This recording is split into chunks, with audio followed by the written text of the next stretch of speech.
All right. Welcome back to the other side of the coin, and also welcome back to Heads or Tails, episode number 3, I believe. A couple of them we did some reviews and some just before the match previews, which didn't go so well because they were about Arsenal. I really don't want to think about that particular match again. But we are back today about the biggest news that's been going around, which is about Donnarumma. But before we get into all of that, I want to say a massive happy new year to each and every one of you guys. I'm gonna see this throughout the day whenever you get the chance. But of course, to my boys Jonathan and Mark. First of all, Jonathan, happy new year to you and your family. How'd you spend it, and how was it? And to you as well. I mean, it was low key, just family at home. There was some fireworks local to us, and obviously London did put on a show that was very hush hush. So it was okay. It's as good as it can be. And obviously, happy New Year to everyone as well, and yourself. So brilliant, man. Mark, happy New Year to you and your family as well. How'd you spend it? How was it? Thank you. Happy New Year to both of you. Actually, always happy to be here with you guys. And it was wild, to be honest. I did not expect that, but yeah, I had a few mates coming in, and I think we drank a bit too much, and it was fun. It was fun. It was good. It's good that you're in one piece. That's most important. Yeah, I wasn't yesterday, but I am today. That's good, man. That's good. Look, let's get straight into it. Boys, let's talk about this, right? Donnarumma, I know we all have different opinions about it. I want to go right at the end. I want to listen to exactly what you two boys have to say about this. I just want to start it off by saying that Donnarumma Rumors have come across by a particular football Twitter account called ex-employee, West Ham ex-employee. I think that's what they're called as. And they're very much in the know. Like they're not one of those people, accounts that go out there and just start talking rubbish or rumors and throwing things around. These guys are legitimate. And they said that Chelsea are apparently interested with Donnarumma, knowing that he's got that free transfer sort of situation at the moment. And then off the back of that, you guys would have noticed, Simon Phillips and Dan McCarthy now has come up with an article in recent times. And Dan McCarthy is very much in the know. He's got a few people that he knows within.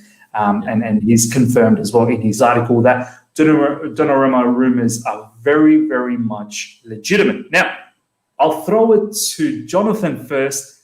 Before we get into the whole legitimacy part of things, Jonathan, I just want you to talk about Donnarumma as a player, and then also, how does it all fit in knowing that obviously we've got Mendy as well? yeah, look, this is no disrespect against Mendy because he's come in and he's done pretty well. I mean, we've seen the good and the bad of Mendy, but in my opinion, I kind of knew what we were signing. And I did tweet a few times saying, look, this is his chance to cement his role as number one for this season or for the foreseeable future. So for me, he is doing a good job. There's some things that he needs to improve on. He's not the perfect keeper, but as I said, I think that I knew what we were signing and what he would bring to the table. And having, been linked with someone like Donnarumma, we're linked with Oblak, I'm not so sure about the strength of those rumours in the summer, but we're linked with Oblak. Again, he's a fantastic keeper, one of the best in the world. And Donnarumma, in my opinion, is right up there. And I know he seems to have been 21 for about 10 years. But the guy played, 20-odd games for Italy. He's played over 200 already for Milan, 190-odd in the league. Like a legend. He's a Milan legend already. Yeah. It's incredible. He made his debut at 16. Obviously, the last 5 years, over 200 appearances. AC Milan haven't had the best few years. Now this season, they're starting to mount a serious challenge, and he's one of the backbones of it. So for me, as a player, he is someone that can come and command his box. He's 6'4", 5", something like that. He's very big. Huge man. Yeah. Commanding frame, exactly what Mendy would bring, which is something that Chelsea needed. Someone who can command their box, take the pressure off the defence. Incredible shot stopper, really good one-on-one, which I think he's better at than Mendy. I'd say one of his weaknesses and something that in the Premier League we all want in a keeper is his passing. That's something I think he does need to tidy up on a little bit. But in the last few years, I think he has improved.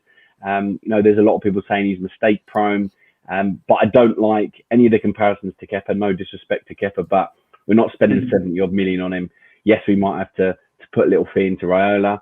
But he's a free transfer, and even if you put on his wages, and I said you add in some fee, it's a no-brainer for me. As I said, for competition for Mendy, or to be the number one, if we can get him, and that's an if he wants to leave Milan, 10 years, yeah, that's a fair shout. I think, why wouldn't you want to join a project like Chelsea? Thoughts on this particular thing, Mark, before I sort of get the final conclusion from you guys. Mark, what's your stance on Donnarumma? So I think that Donna may be one of the bombs of the winter market, to be honest. According to various media reports and Simon Phillips and Dan McCarthy, the Italian has been chosen by Chelsea to replace Kepa, and that's what looks like it. But back in September, as I was telling you guys before, after Mendy's signing, I posted a tweet where I reported about Donnarumma, and that I was informed that despite Mendy's recent arrival, Chelsea would continue to look for a top-class goalkeeper in the summer. Personally, I think that this signing would be ideal to improve the squad, since we're talking about a young goalkeeper, like Jonathan said.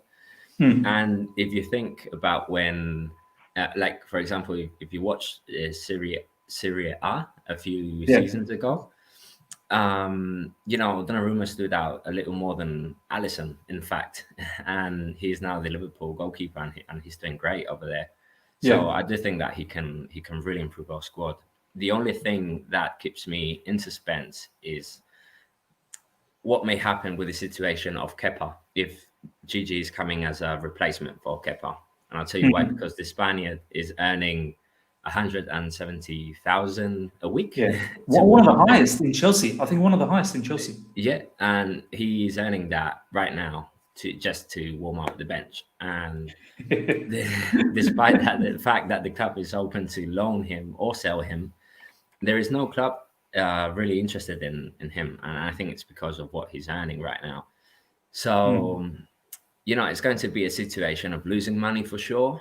And I don't know how that can affect the club's books. And even though Gigi Donnarumma can be a free signing, like we said, it does worry me, because this can be a fact of not signing Gigi Donnarumma, because, you have to keep the books in the club in a right situation. So I just don't know how that can affect the signing, to be honest. Yeah, man. Look, 100% off the back of that, Mark, what I want to add, and I want to get your thoughts on this as well, boys. Few things about the whole Donnarumma situation. Obviously, Amir here with a pretty good comment, cheeky comment. How much of an issue is his agent? I think his agent is going to be a massive issue for us. Raiola, in the past, we haven't had any sort of good relationship with him at all with our past dealings, and we know very well that he squeezes out every $1 million as possible that he can. So I don't know how much that's going to be, a factor in this whole piece. But that aside, I think if we look at it from the point of view that we've got Mendy. Yeah, Mendy for me is still a very good keeper. I know in recent times he's been a bit shaky, but let's not kid around ourselves to say that he's a bad keeper or anything like that. I think he's a very, very good keeper. He does a lot of things very good, commands the box, organizes the defense, screams out instructions, great shot stopper. The only two things probably I have an issue with is he sometimes rushes out and probably doesn't think. His timing of rushing out is not the greatest, and his penalties is not the greatest penalty, stopper. And that's something, for a club like Chelsea, we could come across in the Champions League where it's a semi-final tie or a quarter-final tie and it goes to the penalties, and you want a keeper that is capable of saving. And for me, at the moment, Mendy lacks in that particular department. And I hope that with Peter Cech and Lolichon that he improves that department. So having said that, someone like Donnarumma, who, as you boys have rightly mentioned, that he is already a big superstar of AC Milan. I just don't know how he lets that go, where honestly, I picture him as a Francesco Totti type of sort of stature, where he could just be a unbelievable legend over there. He's already played 5 seasons. Like, this kid could honestly just go out there and just be he could probably have a statue outside of Milan, you know what I mean? Like outside of their stadium, like if he continues like that. So what I'm trying to say is that I can't picture how he just lets all of that go to then come to Chelsea and then fight for the number 1 spot with Mendy, because at the end of the day, he will have to fight, because it's not going to be straight. In my opinion, I don't know. You boys let me know what you feel. But for me, I think you'd have to fight with Mendy. I don't think it's a straight up Mendy, now you're number 2. Do you know what I mean? Because Mendy is a very good keeper. So, boys, I'll go to Jonathan first of all. Tell me about the whole agent, how you feel about that, and the fact that, do you want to have competition in this particular position? We don't necessarily need competition in every position, especially in goalkeeper position. I don't think we necessarily need hot type of competition there. That's one position. I hope Frank Lampard has no headache and just goes, nah, Mendy's my number 1 keeper and he's going to play every match, right? And then we can have a backup keeper, someone we can sort of bring him from the youth or whatever. But yeah, your thoughts around that whole situation? I think I've said this many times, and yes, it's a bit different for a goalkeeper, but if you want to compete for the best, you want to win leagues, you want to win titles and, do well in Europe, you've got to have a fantastic squad. And what Liverpool found out last season when Alisson was injured, and they found out a few times, is that, their backup Adrian is nowhere near as good as Alisson, and they do struggle at times. So, I'm not saying a goalkeeper's going to be injured. It's freak that they're out for a long time, but having 2 fantastic keepers really does help. Man United, when De Gea doesn't play, they can bring in Henderson. But I just think someone on a free transfer of his quality, of his age, that can only get better, it just makes absolute sense for me if we can get him. And we talk about the agent. For me, Chelsea have distanced themselves in the past. That there's rumours they're talking to him again, but on a free transfer, you're not paying a massive transfer fee. You can give a little bit of a fee to the agent to facilitate the deal. That's standard nowadays in football. In terms of the wages, yes, that is going to be a problem with Kepa. I mean, he'd probably be on roughly the same wages, maybe a little bit more. But apparently, Donnarumma is one of the top paid players in he's probably behind Ibrahimovic. I don't think Ibrahimovic is paid less. Less paid. Yeah, for me, I think if he did come, it would push Mendy, and we'd find out whether he is the best, or if he could be the keeper for the future. I think that would push him, and we'd really see the real side of Mendy. As right now, he's got no real competition in Kepa, in my opinion. He can make a few mistakes, in my opinion, he's going to play.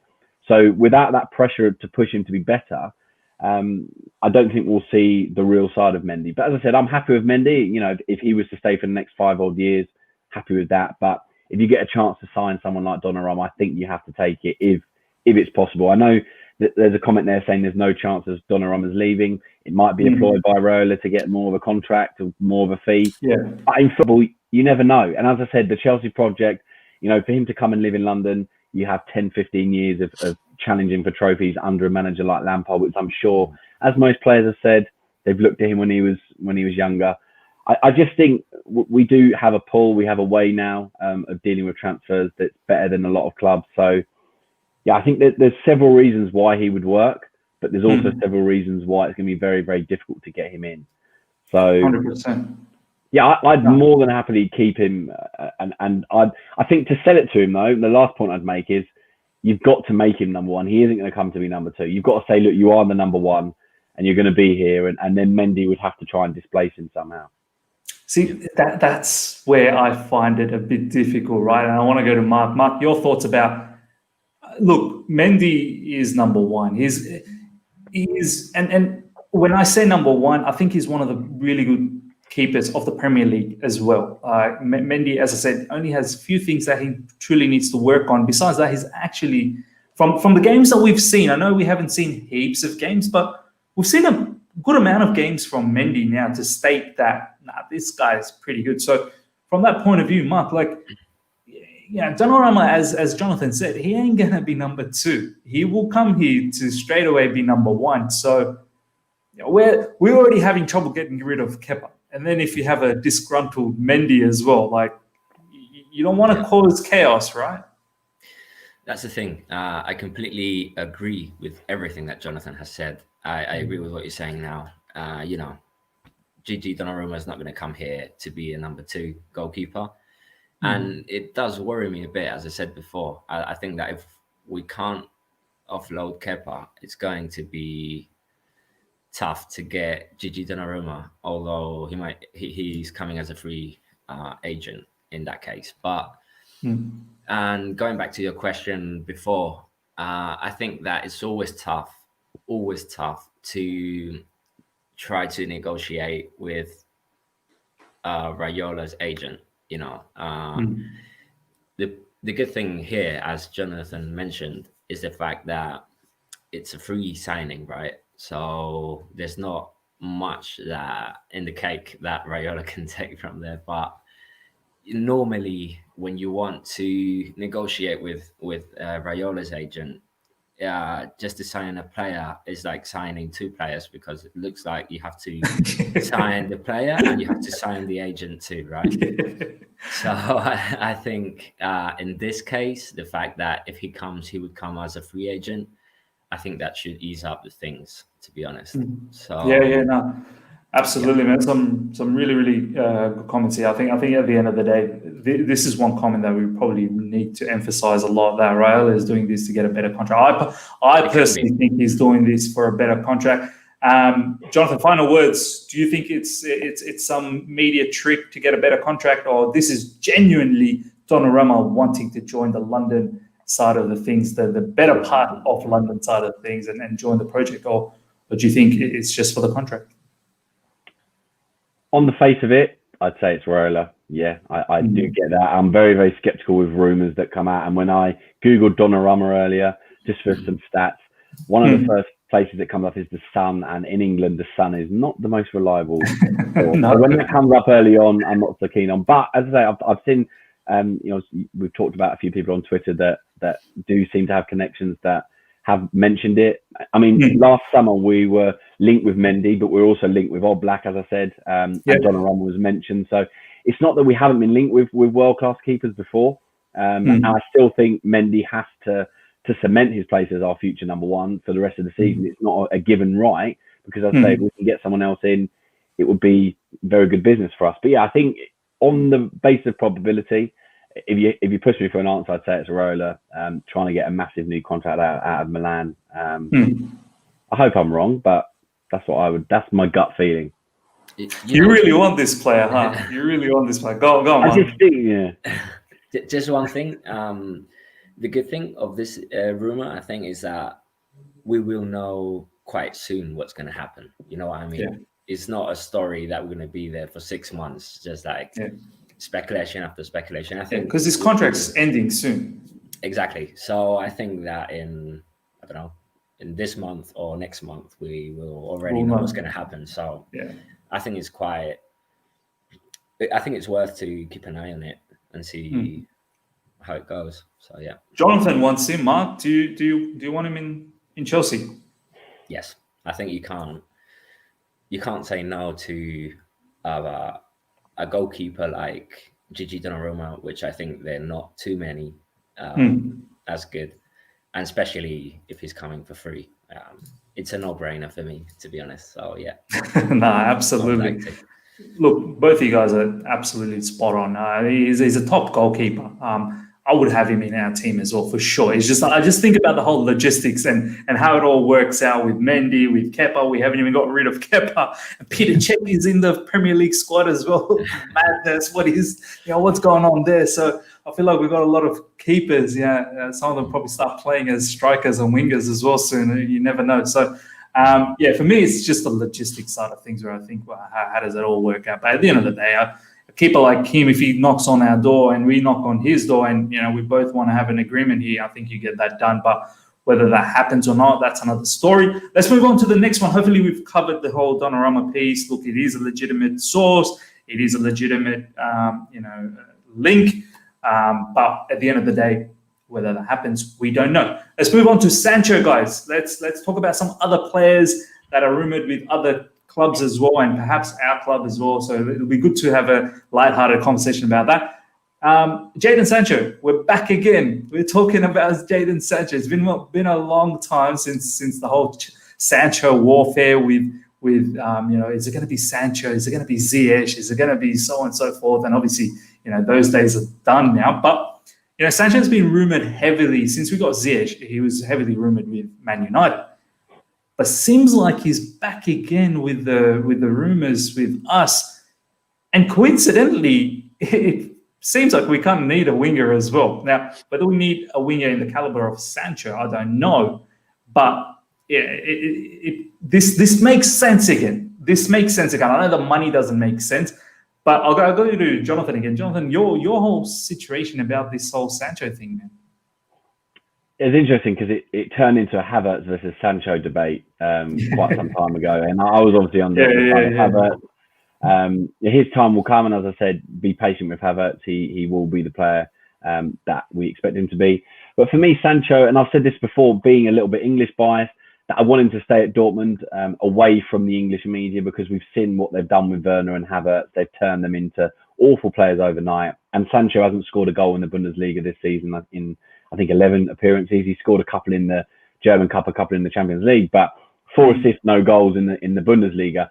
Suddenly, there's worrying form there. So if he comes to Chelsea and does that, same treatment as Havertz and Werner. So until the European Championships are done, I want him to stay. I know he's probably not going to move in January anyway, but I said last summer I want him to give at least 1 more year to Dortmund, stay out of the way of the English media.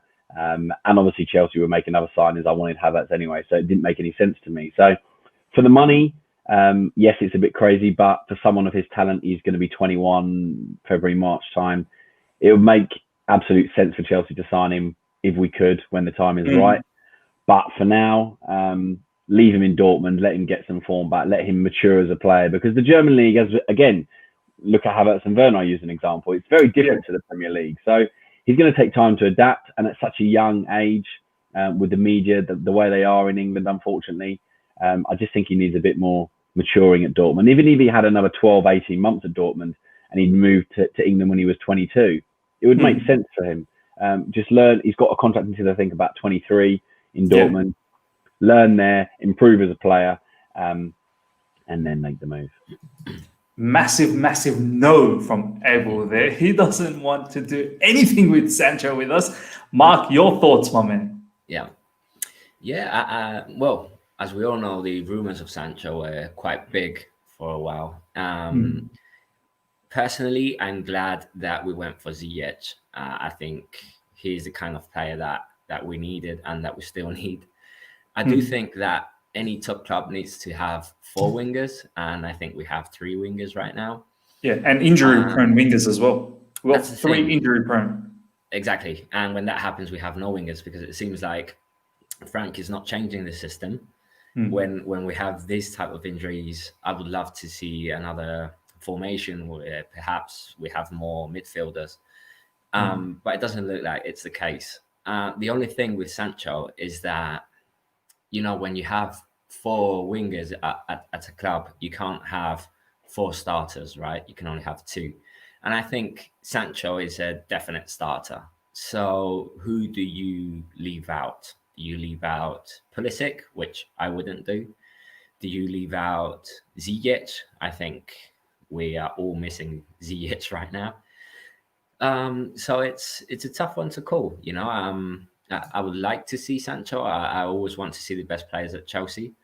But being real, I'm not sure if we can suit Sancho in this squad.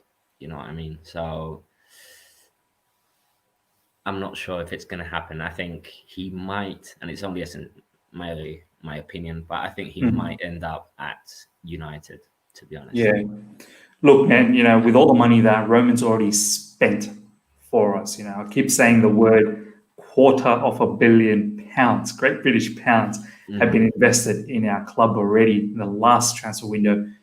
I don't know how he goes around and splashes another 100 mil on Sancho when we heavily rumoured with Declan Rice as well, which is going to be a bit of money.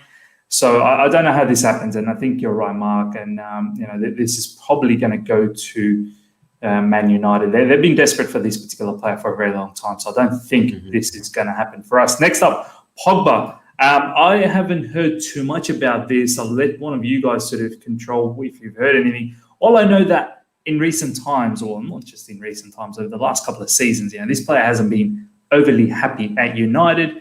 Coaches have been vocal about it. Solskjaer as well has been vocal about it. Social media theatrics that Pogba pulls out every now and then as well doesn't go down well. But I've seen I watched the match yesterday, and I also have been watching a few of Man United matches recently. And it seems like he's found that swagger back. He really is enjoying that football with Bruno Fernandes. He's enjoying the football with Rashford and Martial. He's got some really good connection and link-up plays with them. I don't know. Like, I feel like at Man United, top of the table. Woohoo! Well done, Man United. Can't believe how these guys are top of the table. Oh, my God. That's another story I don't want to get into. But, yeah, like, you know, it seems like things are going okay for Pogba. Boys, any of you guys heard anything about Pogba at all? Any of you guys take over? If I haven't really heard much since the last time that we spoke about Pogba. I do agree that since the rumors of him leaving has come up, he has started to be world class again. You know, I'm living here in Spain, as you guys know, but if someone who's listening to us doesn't know, I live in Spain, and the rumors over here is that Zinedine Zidane wants him at Real Madrid at any cost. Okay. So I don't know. And also Pogba has been flirting a bit with Real Madrid too. So if he, I can see him going there. I feel like that's the club for him. And I think he's the type of player that will suit Real Madrid, you know, just as a character that he is. I think he suits him. And what they're saying over here is that the plans are Pogba and Kylian Mbappe for Real Madrid next summer. So I don't know how that's going to go out, you know. You know, this makes sense. I'll tell you why. Not just Real Madrid, because I feel like that's probably the next stop for Pogba. But the French connection, Zinedine Zidane, you know, you've got, and you've now just thrown Kylian Mbappe into the mix as well. The whole thing with the French connection over there, I feel like that's probably something that could happen. Jonathan, I want to ask you about a different player now, because we want to go through a few players here. Dele Alli has absolutely been chopped by Jose Mourinho. He does not feature in the first team in the Premier League. I don't think I've seen him in the Premier League yet. He has featured a few times in the Europa League and obviously in their cup matches. Strong rumours that this guy is going to go. I think most of us who've seen All or Nothing for Spurs, there was a little bit of tension in that show. Right at the end of it, where I think I remember Jose saying to Daniel Levy that this is one player that doesn't train hard enough for him, and he does not appreciate that. He wants people that trains hard, and Dele Alli apparently is a bit of a lazy trainer. So, Jonathan, your thoughts? Have you heard anything about Dele Alli where he's possibly moving? Would you possibly want a player like that at Chelsea? For Mourinho, you've got to be all in. All or Nothing is a very good title for Mourinho because he's someone that demands everything, and Ali clearly wasn't prepared to do that. That's why he's only made a few sub appearances in the Premier League. He's played mostly in the cups. I can't see his future at Tottenham. You know, there's rumours, you know, earlier in the season of him going to PSG. But for me, it's a difficult one because he's got talent, and he's someone with that bite and tenacity that the England team needs. Someone that doesn't mind doing the dirty work, but he wouldn't fit in at Chelsea just because, you know, of his attitude at times. But he's a player with, just like Pogba, a player with really good talent. Someone that can, in the right circumstances, in the right club, be fantastic. But I think he's going to have to move, certainly. And I'm sure a big club will come in for him and would put up with his attitude. It's going to be, I'll say, a PSG or, you know, maybe an Italian or a Spanish club. But for me, he's got to move. Because I said, if you're not on Mourinho's... Did you say PSG coincidentally or because of Pochettino? PSG, he was been linked a few months ago, PSG. It was in BBC Sport, you know, the little transfer rumour things that they do. I said, there's nothing concrete. It's just stuff I've read. And for me, I want Pochettino to go to PSG because he's... That's confirmed, isn't it? Pretty much, yeah. He's... there was very weak links or people saying that they wanted him at Chelsea. Don't want someone that can't win anything. He'll go to PSG, he'll win the league, he'll win the cup, and he won't win the Champions League because he hasn't got that in him. He's a great manager, but he hasn't got that extra ability to get that winning mentality, which is what he struggled with at Tottenham. So Ali, it would make sense with Pochettino there as well. He obviously liked him, so it's one to watch out on, certainly. I'm gonna have a conversation with you guys in another episode, probably next week, about managers, because I got a very different view about Pochettino. I'm not gonna get into an argument now with Jonathan about Pochettino, because I actually rate this guy. I rate Pochettino a lot. Oh, don't get me wrong. I think he's a good manager, but he's not got what it takes to win. Yeah, he but hasn't won anything in his life. Once again, we're gonna keep this, because this is gonna be a good debate. This is gonna be a good debate. I don't want to get into it now, because I think it'll be a very, very good debate to talk about. But yeah, Ali, I think you're spot on, man, Jonathan. I don't like his attitude. Every time we've seen, I know Spurs and Chelsea, we don't get along anyway, but I just don't like this player's attitude overall, and stuff that he does sometimes. Social media is always quite annoying, and that kind of player could be a bit high maintenance, and we don't need high maintenance players in this particular squad. As people, you guys probably know, as much as we love Callum Hudson-Odoi had some incidents on and off the field, and Frank Lampard, I got some intel from a few of the larger Chelsea accounts, football Twitter accounts, and they've actually said to me that last season Frank Lampard had to speak with Callum Hudson-Odoi in several occasions, just to sort of keep him on track and whatnot. And Frank's not there to babysit. Do you know what I mean? Like, he's not there to he's got a football club to manage. But anyway, that's about that. Let's go to Ozil. This is an interesting one. I want to start off with Ozil, right? I feel like this player, first of all, he's taking the absolute mick in social media at the moment. The guy, I don't know if he truly cares about Arsenal, or he's just taking the mick in social media. A lot of people are saying that he's kind of taking the mick, but I don't know. He's earning £350,000 per week, and he's just tweeting out stuff every time Arsenal plays.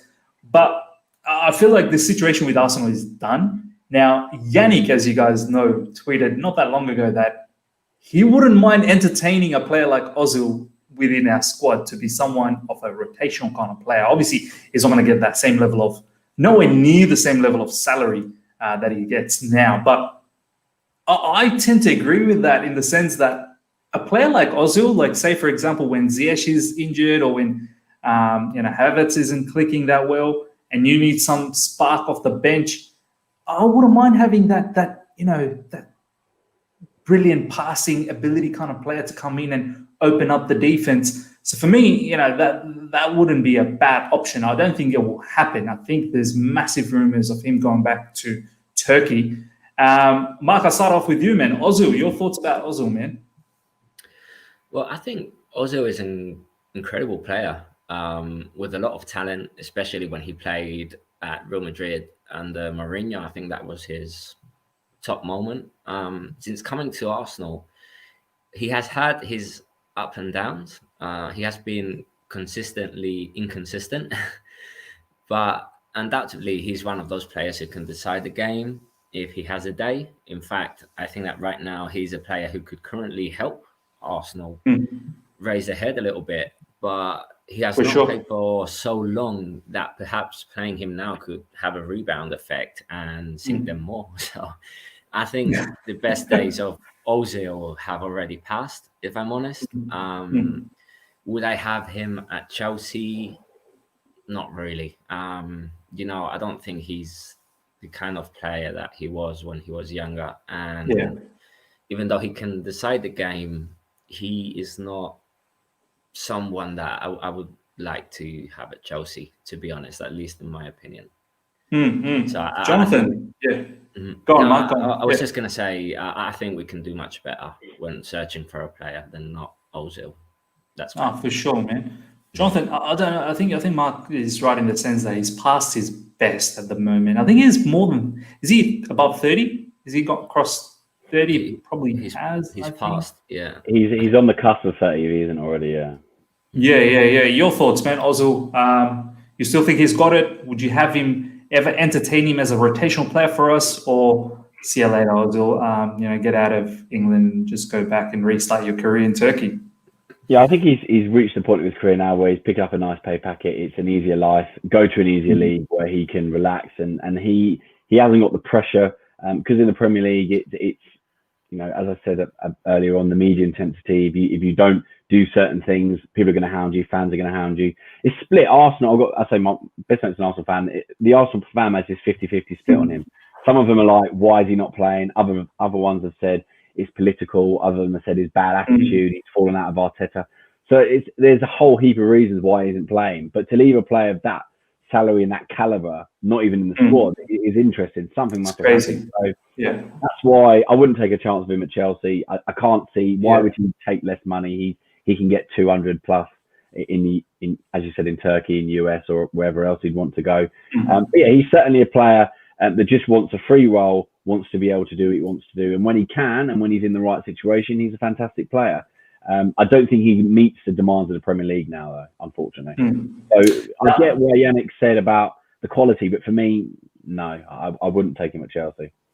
Nah, spot on, guys. I think, as you said, Jonathan, about the whole political side of things, I think that itself, I think he's not just killed it for Arsenal, I think he's killed it for the whole Premier League. Now, on that political side, I don't want to get into the whole political side because I've got very strong opinions about that, which I don't know many would appreciate about, the whole thing.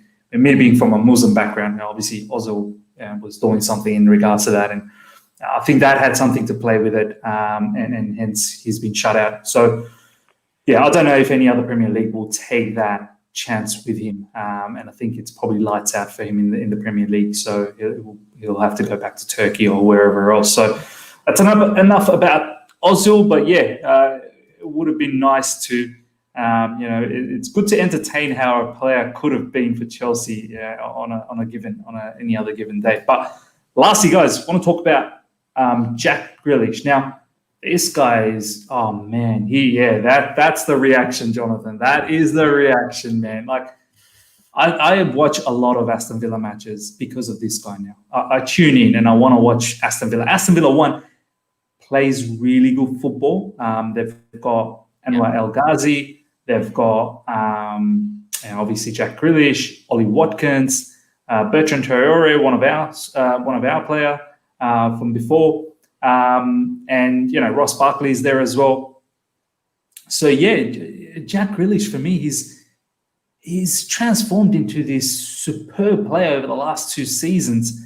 Man United's massively rumoured for him, but I feel like this is the type of player that we should probably be reaching out for more than, I know there's talks about wingers, and there's talks about Declan Rice as a DM and whatnot, but another I feel like we don't have an absolute creative player besides Ziyech at the moment. But Ziyech, I don't know how much of this injury is going to continue, whether he can just shrug it off and actually put a long season. But even Havertz, I don't think Havertz is an out-and-out playmaker. I think he's more of a goal scorer. I feel like he's got a lot of goals in Leverkusen. I don't think you could classify him as a playmaker. Whereas Grealish, boys, for me, feels like he's got it all. He's got that passing range. You guys would have seen his passes against Crystal Palace, how he just threads it through the middle and splits at least 5 defenders and then finds Ollie Watkins. And he does that almost every game. So, and it is Jonathan, that we need. Yeah, absolutely, man. I mean, he's one that will allow us to play through the middle. Jonathan, Jack Relish, man, how do you feel about you? You gave me that orgasmic look. I kind of like that, man. So, tell me about Jack Relish. Fantastic player. I would absolutely love him at Chelsea. Breezes past players, creativity, absolutely superb talent. And yeah, as I say, I would absolutely love him to be at Chelsea. Whether that's going to be possible with the players that we have, I don't know. He'd obviously command a fee, but he puts players on their arse before he's even done anything. The way he shimmies, his low sense of gravity, his consistent, the quality that he produces is just unbelievable. So I would absolutely love him at Chelsea. I was speaking to a few Man United fans, and one of them was saying, "Oh, I'm not so sure about him." I said, "I don't know how. Watch the guy. I don't know how you could say that. He's the real deal. He's been fantastic for England. He's been the shining light for Villa. They're one of the reasons they are where they are this season." So yeah, it's a transfer I would absolutely love. I'm sure a lot of other players would, or fans would as well. But I'm not so sure it would happen as much as I would want it to. Yeah, Mark, do you think this player is destined to go to Man United, perhaps? Yeah, it looks like it. I think so. I wouldn't have been against the signing of Jack Grealish. I really rate him. He has been superb again, and he's having a fantastic season. the good thing about Grealish, I think, is that he can do a bit of everything. You know, he's one of the most creative players, like you said, in the Premier League. There's a stat that only Kevin De Bruyne has created more big chances than him. Yeah, so it was kind of surprising that for me that he was never reported to be seriously considered by Chelsea as a transfer target. Yeah. Undoubtedly, Grealish will give a jump to a top 6 club in the near future. And I don't know if it's an option for Chelsea, as we have way too many players in our midfield right now. But I think most clubs in the Premier League would take Relish at the right price. So I completely agree with Jonathan and you in this one. I would love to see Relish at Chelsea for sure. Yeah, man. I mean, it's so well put, Mark, that I'm surprised this never materialized for us. Knowing that there's John Terry there, there's there's history as well with we've sent Ross Barkley as well. Yeah. You'd think perhaps something could have materialized with Jack Grealish, knowing that we've always wanted a creative player, and you'd think that there was that rumor not that long ago with just before we bought a whole heap of players that Frank generally likes to buy players that he watches. I'm pretty sure he would have watched a lot of Jack Grealish, so I'm just surprised that never materialized. And as well, Frank and John are really close friends, and John Terry has been saying this since they were in Division 2. I don't know if you guys will remember, but John Terry said Jack Relish is a Premier League player, will be a Premier League player. Yeah. And they weren't even in the Premier League at that time. So I'm sure I don't know, if you were my mate and you were the Chelsea manager and I was the Aston Villa manager, I would have tell you this kid is really good, mate. Absolutely. Absolutely. I'm sure they've talked about this at some point. The crazy part is Aston Villa is going to get a payday, boys. They are going to get a payday. This is, you know how a lot of people have reservation about Declan Rice, like, oh, he's not 80 million, because he's touted to be 80 million and so on and so forth. At the end of the day, I don't think we'll ever pay 80 million. We'll probably pay somewhere around 50 million. But I think Jack Grealish is the kind of player, if Aston Villa says he's 80 million, I think he will go for 80 million because he's that good. He's Aston Villa has done a great job to give him a contract, and kudos to Grealish as well to help out Aston Villa and sign that new contract, bumper contract for I think 5 seasons, which he did I think last season, allowing for that big payday for Aston Villa to take place. So it'll be very interesting to see, because Man United's getting Sancho as well. I mean, if they get Grealish too, someone just hand over the trophy to them while they're at it, because that's turning out to be unfair when you add Pogba and Rashford and all the stuff that they already have. That they're looking to be scary. Do you know what I mean? Do you think, in the case like you said, Miz, for example, let's say Jack Relish is 80 million, right? And suddenly Ross Barkley has had a great season with them, and we offer Ross Barkley and 60 million. Oh, yeah. I thought you meant bring Barkley back. Yeah, give him to Villa. No. Ross Barkley and 60 million, would that work? Mark, firstly, I want to say is get in touch with Marina and try and get yourself a job like an assistant, because you're on the right track. That's the kind of innovation that we want. Ross Barkley has a good season, scores in goals and assists. Hey, keep him, and here's a receipt as well. Give us really. I'd certainly do that. For sure, man. For sure. Let's take some. I said if people have some final questions before we wrap things up, let's take some questions from people that have joined in. Baggy TV. First of all, Baggy, thanks for joining, my man. He's one of the really, really good OGs actually of YouTube. Jonathan knows very well. I'm sure Mark, you know it as well. Guys, please subscribe to his channel, Baggy TV. He's a very, very good content maker. He's got a question here. Your thoughts on the toxicity in the fan base, and what can we do as influencers to address it? This is deep. First of all, Jonathan. Not instigate propaganda on social media. For one thing, is one way that we can address it. Stop, just twerking for other managers. As I said, Tuchel, not convinced. Pochettino, not convinced. It's not that I'm overly in love with Lampard. I've been quite critical of the guy, but I've been quite critical of him for months. I can separate the player and the manager, and I think that's what a lot of people right now, the toxicity is because people are looking at him as the legend for Chelsea. You need to separate the player and the manager. But for me, a couple of results. Look at Man United. A month or two ago, Ollie was out. Okay, they're out of the Champions League. They're now joint first. Things change very quickly in football. We know that after that West Ham game, everyone, okay, yeah, we're all right now.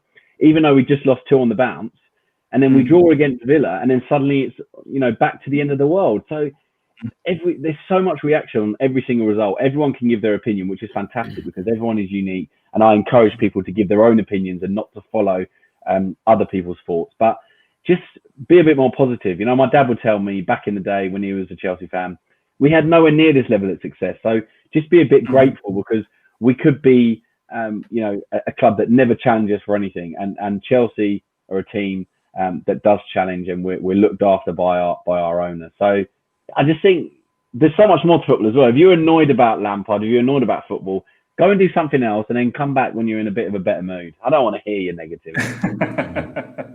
Mark, your thoughts on this question, man? Yeah, I think it's interesting. My father said the same as Jonathan's. And I think my opinion is that toxicity is not only on Frank Lampard. I mean, that's the big topic right now. But yeah, I think toxicity comes with disrespect, and if we can just keep ourselves, being mature, polite, you can talk about anything really. And it's great to have debates on social media, but you can't really have a debate with someone if after that they're calling you, I don't know, deluded or whatever, just because you have an opinion. So I don't even answer when they do that. No, I don't even bother. Me neither. I think the best thing you can do, because we can't really end this toxicity. So I think the best thing is just to make sure who you're following and what type of content and content creators you are listening to. Because, for example, and this really is my opinion, but guys like you too, I've never seen any disrespectful stuff. I mean, you've got your opinions. I normally agree with them all, but we can talk about anything, and as long as we have respect, you can be Lampard in, Lampard out, whatever you want to be, but just be respectful with people, and that's it. And toxicity 100%. will not be there anymore. 100%. My answer to that, Baggy, and to anyone that's been watching as well throughout this stream, go and watch, if you are part of Football Twitter, go and watch the video from Jam. And that is the answer. Honestly, I can't put it any better than that. That video from Jam should have been retweeted by Chelsea Football Twitter. The admin, Chelsea should have really retweeted that, because that was spot on for me, in the sense that, as you said, Mark and Jonathan, you can be Lampard out, you can be Lampard in. Do it with respect. Don't do it with, a took-all picture and whatnot, and start doing propaganda for other managers, as Jonathan said. Have some respect for the fact that we still have a manager and we should be critically assessing him, but at the same time backing him as well. There's no need to go out there and start posting pictures of other managers and whatnot, which isn't right. And I think that's one way of stopping this toxicity. Final question before we wrap things up. Abel has been putting up a lot of questions. I think it's worthy we take one. I think we need a right back. It may not appear as a problem department, but we can't rely on James and Aspie alone. What do you think? I'll let you go with Mark first. I think it's a good call. I'll tell you why, because I think Aspie has been great. For me, he's a Chelsea legend already, but he's not going to be there for too long, at least not as a right back. So if our only real option that we know right now is Reece James, the guy, as good as he is, but he needs competition just like anyone in the team. So I think absolutely we should look for a right back. The only thing that concerns me a bit just right now is that there are other positions that might need to be addressed before, because I think that Aspie still has a season or two at his best.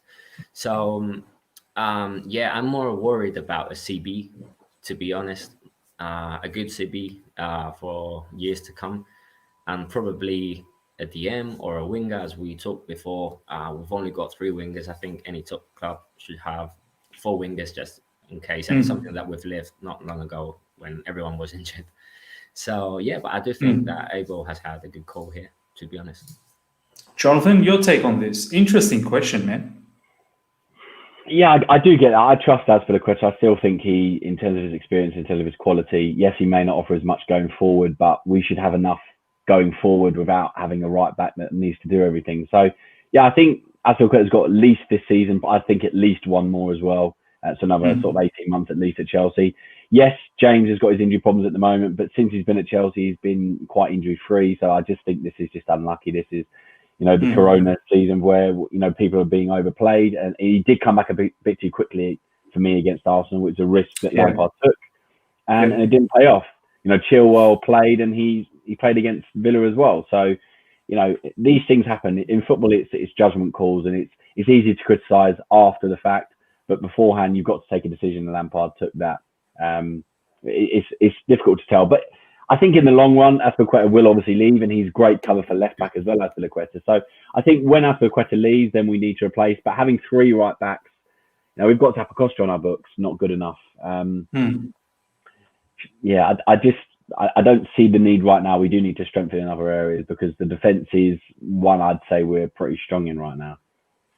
Yeah, man, I'll just throw in a simple word, Livramento. I think he's coming through the ranks and he's putting a lot of good shifts in the development squad, and he's now to a point where he's actually I think last I heard where he was training with the first team now. Whether he gets a game or not, that's a different story. He may get a game in the FA Cup against Morecambe, but I think this guy is going to be the sort of after Reece James now, I suppose. So Aspie for me still does a good job, man. So just to answer that, Abel, Aspie definitely still does a good job as a backup. Still a club captain, legend, leader.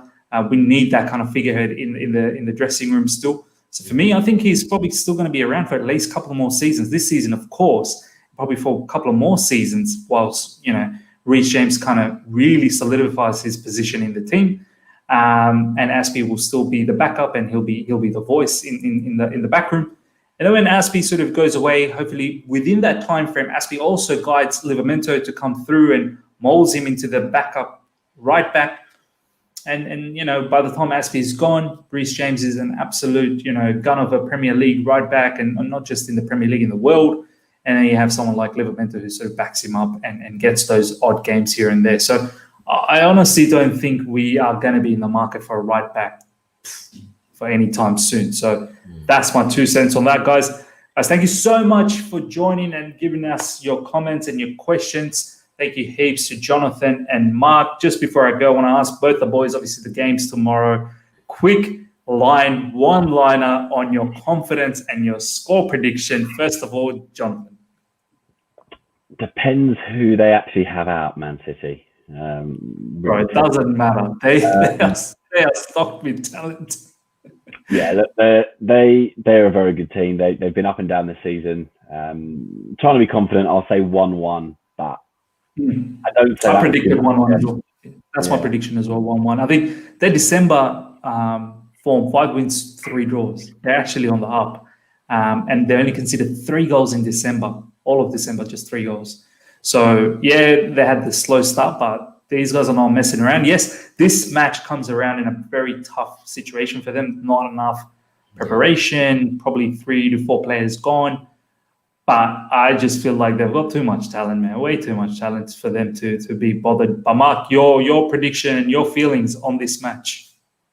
Yeah, I know City don't look like it right now. Or they've had a slow start, like you said. But I think they're good enough still to get a good result against us. I'm not too confident on this game, to be honest. And do I really have to give a score prediction? All right, come on, just put it out there. Don't tell me you're expecting a loss. You know what? The thing is that I don't believe in superstition, but I'm starting to, because I kind of feel that this bad results are my fault now, because I've been predicting like really good results and it's just slapped me on the face. Yeah, I think it can be 1-1 or 2-1 to City, if I'm honest. That's my honest opinion. Yeah. I'm worried about this match. I understand what you're saying, Mark. I know a lot of people probably going to watch this and say, "Oh man, how can you be Chelsea? You're predicting a loss for us." Like, but I completely understand. I completely understand, man, because our form's not been great, and we need to snap out of it. I hope that we do snap out of this in this particular match. We need to. It's 2021. We've got to start off with a winning form, and hopefully we go off to a really good move. Yeah, go on, man, Jonathan. One last point I was going to make, and it's something I'll bring up today on Twitter, but Arsenal were in really bad form. We're not in the great form. They played a few kids with no fear, and it completely galvanised them. Why don't Chelsea try something like that tomorrow? Just a thought. I mean, look. Andrew, we've got. Why not try him? I think the thing with Arsenal was they hadn't won for 2 months. Like, they didn't win for 2 months, and they just went for something drastic. I think until we go through something like that, I reckon, Frank, can you imagine what the whole fan base is going to be like if it's like Angelin and Livramento and whoever else, and you got players like Werner and Kai Havertz in the bench along with whoever else?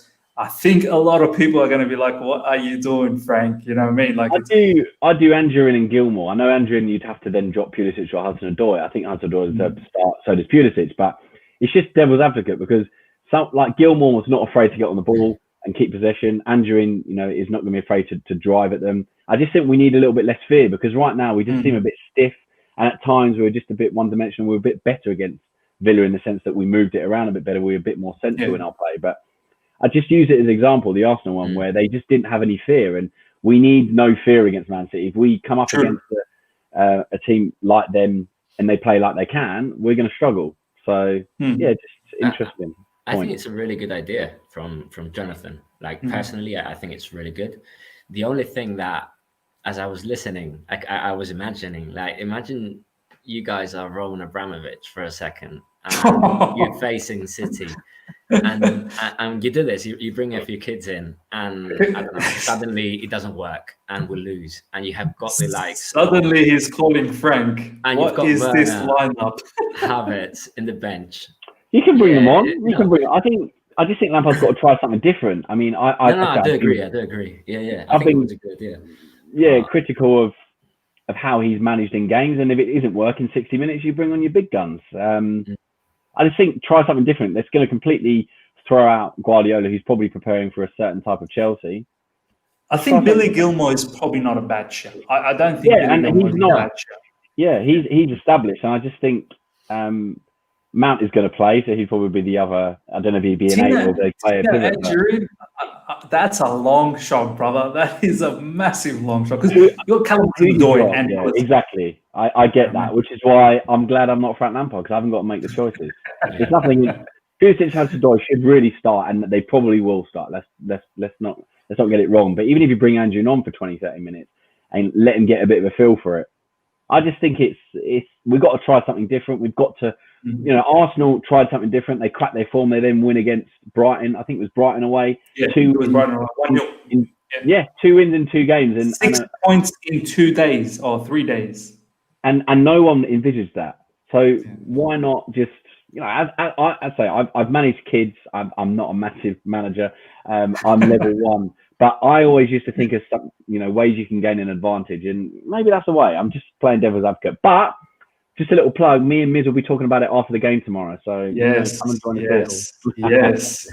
Jonathan will be featuring from now on every match review as much as he can, obviously. But just on the final note, before we close things off, if Jonathan is ever a Chelsea manager and he talks like this and he brings out a lineup like that, 100% Jonathan out. Hashtag Jonathan. I will back toxicity. Toxicity to the maximum, guys. Thank you so much for joining. As Jonathan said, guys, look out for the match review tomorrow off the back of our match against Manchester City. I'll have Jonathan. I may even have a very cheeky another guest alongside us. Just make it spicy. Have 3 of us talk about the match. So yeah, guys, do tune in on that after the match. But yeah, thank you so much. Enjoy your weekend, and until next time, everyone. Have a good day. See ya.